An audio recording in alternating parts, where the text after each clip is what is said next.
Esto es una biolectura, la pueden dejar de fondo mientras realizan otras actividades.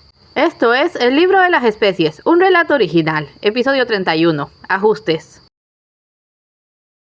Es el mejor día de mi vida. Bien por ti, ¿ya puedo cambiarme? Ni de chiste, Maika, te toca sesión de fotos. ¡Eso! Dios, es increíble lo bien que te conozco.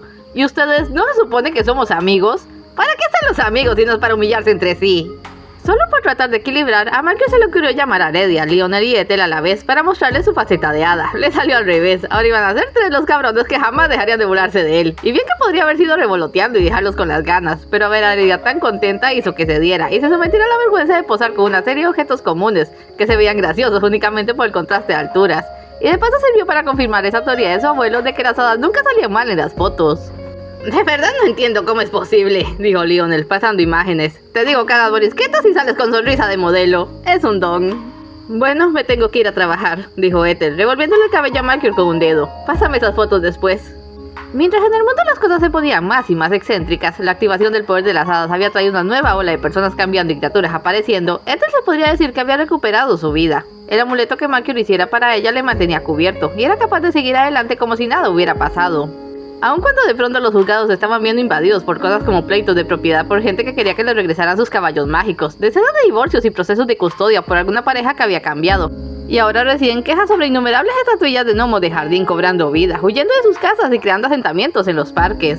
Y no hay que olvidar que Ethel era fiscal, y un fiscal viene siendo la voz acusante en los tribunales, contra quien pelean los abogados, o cuando el acusado no puede pagarse uno, quien las hace de abogado. Así que había tenido que estar en todo, pero su profesionalismo le había permitido mantenerse al margen de la situación, o al menos así fue, hasta que tomó su descanso de media mañana ese día. Estaba pensando en salir a tomar un café, cuando fue testigo de un alboroto en el vestíbulo.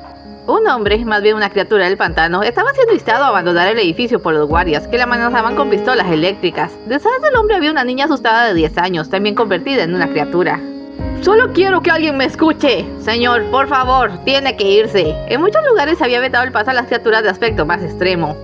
No lo entiendo, somos ciudadanos estadounidenses, ¿eso ya no cuenta? El hombre era joven y lucía atormentado. Perdí mi trabajo, amenazaron con desalojarme y a mi hija la expulsaron de la escuela, todo por cómo nos vemos. Pero nosotros no pedimos esto, no podemos controlarlo.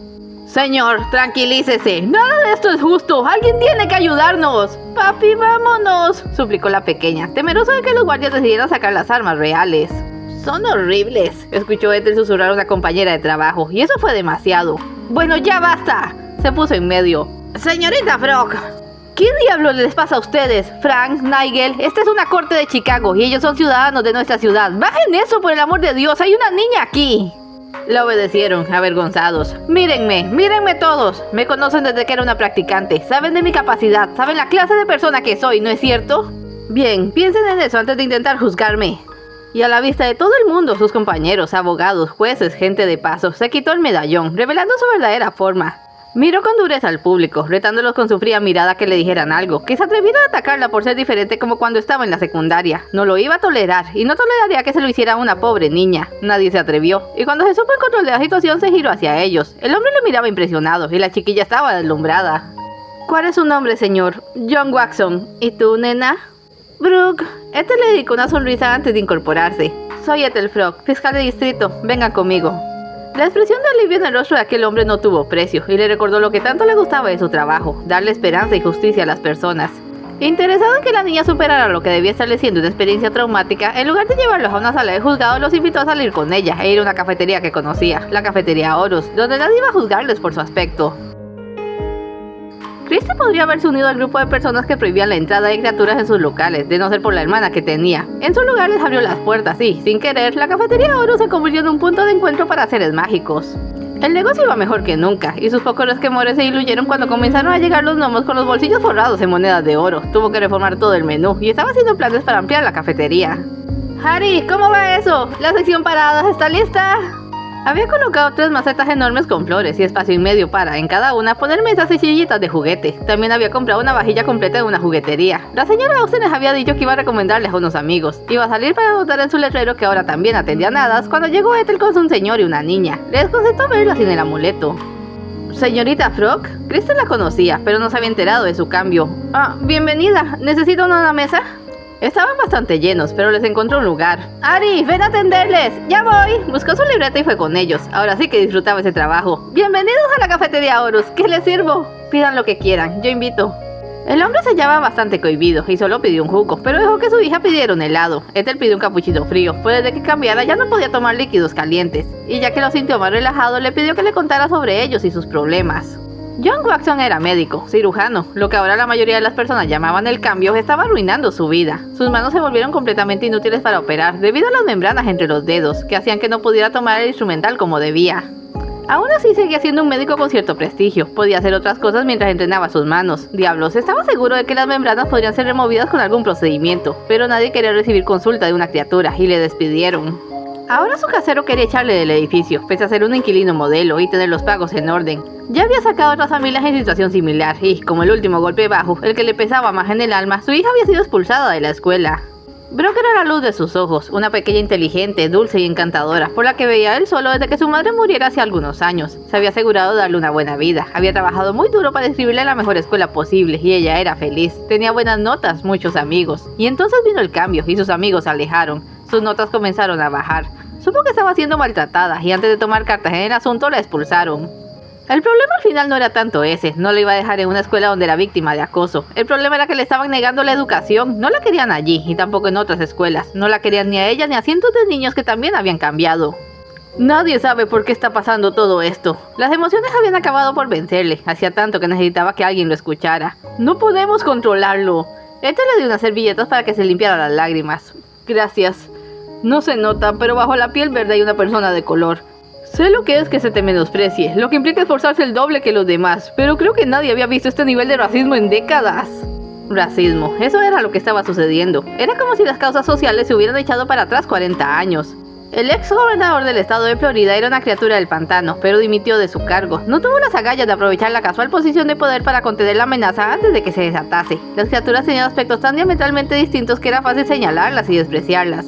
Para Ethel, lo más triste era que ella conocía la raíz del problema, el grimorio, pero no podía decir nada. De acuerdo, siguió y puso su cara de profesional. Definitivamente ha sido usted víctima de una gran cantidad de injusticias, señor Watson. Usted y su hija han sido tratados de forma anticonstitucional y no vamos a dejar que eso continúe. ¿Nos ayudará? A usted y a cualquier persona que conozca en una situación similar. Sacó su agenda. Necesitaré sus datos y luego volveremos a mi oficina para llenar un expediente. ¡Oh, Dios! ¡Gracias! Tomó sus manos. ¡Muchas gracias! Solo cumplo con mi deber, señor, dijo, visiblemente abochornada pero sonriente. Aredia estaba limpiando una mesa cerca y escuchó casi toda la conversación. Se sintió muy orgullosa de ser amiga de alguien como Ethel y también preocupada. Para el señor Malcolm lo más estresante desde que abriera el grimorio eran las personas que salían heridas o muertas. Si se detenía a pensar en cómo aquella crisis estaba barrenando también los pilares de la sociedad, se iba a sentir aún peor. Salió a hacer la anotación sobre las hadas en el letrero de afuera y luego miró a su alrededor. No lo había notado antes, pero se veía menos gente en la calle aquellos días. El desconcierto por lo que vendría mantenía a muchos en sus casas. En eso se fijó que Tiso y Tamer se acercaban. Lanzó una exclamación. Haida estaba tan grande como un oso adulto. ¡Dios mío! ¿Qué le pasó a Haida? Es un lobo guargo, dijo Tamer. Ella se sorprendió de la intensidad de su mirada. Me sorprende que tú no lo sepas. Tiso se adelantó. Quedamos en que yo llevaría la conversación. Cálmate. ¿Sucede algo, chicos? Tenemos algo que preguntarte. Metió las manos en sus bolsillos. Daba la sensación de que aquello le era muy difícil de decir. Dime, Tamer y yo, ¿qué somos? ¿Cómo? Me refiero... Dios, acaba ya, exclamó Tamer. Eres imposible. Aredia, sabemos que no somos humanos. La chica se puso rígida. Así que dinos, ¿qué es lo que somos? Porque tú lo sabes. Tamer, lo sabes, ¿verdad? Aredia retrocedió y se sujetó la muñeca. ¡Tamer! Tiso lo agarró. Es nuestra amiga, contrólate. Habla, Malcolm te dijo lo que somos, así que dilo. Me dijo, comenzó despacio, alarmada por su actitud.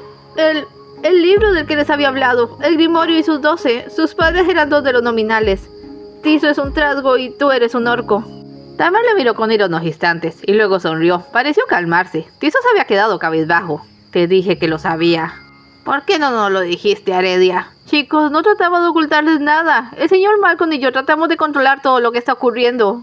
No te disculpes, dijo Tamer. Me imagino que no nos tomó por una amenaza lo bastante seria para atenderla antes. ¿Amenaza? ¡Claro que no! Ustedes no habían estado en contacto con nada de esto. Y él sabe cuán difícil podría ser que le creyera antes de que lo vieran por ustedes mismos.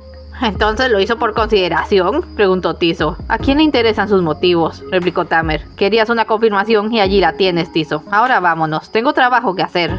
Jaló a Haide de la cadeta y se fue marchando. Tiso se quedó atrás, miró a Heredia con una mezcla de vergüenza y rabia. Hazme un favor, no regreses a nuestra casa. Tiso. No es por mí, yo entiendo, pero Tamer está pasando por muchas cosas, necesita su espacio. Yo no quiero que te haga daño. Pero tú... ¿Yo? Sonrió a medias.